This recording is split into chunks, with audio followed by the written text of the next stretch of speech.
hello to all the budding young artists and endlessly curious minds out there. Today, we're setting our sights on a challenge that's as delightful to our senses as it is rewarding for our artistic hearts, the intricate task of drawing a cake. Now, at first glance, one might wonder, why a cake? And what's so special about a cake that it demands our artistic attention? Well, cakes, my dear friends, are not just layers of baked dough and cream. They are a symphony of flavors, textures, and colors, all harmoniously stacked together to create a piece of edible art.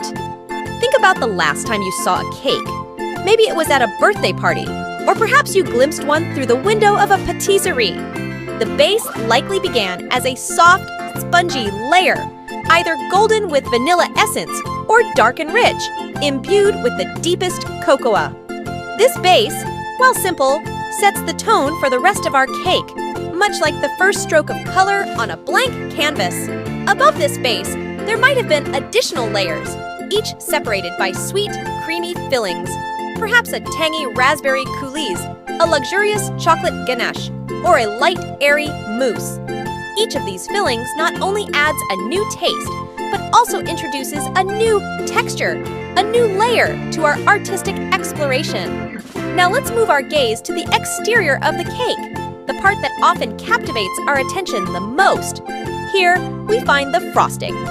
It might be the silken smoothness of fondant, stretched flawlessly over the cake's curves, or perhaps the gentle ripples of buttercream, spread with an artist's precision.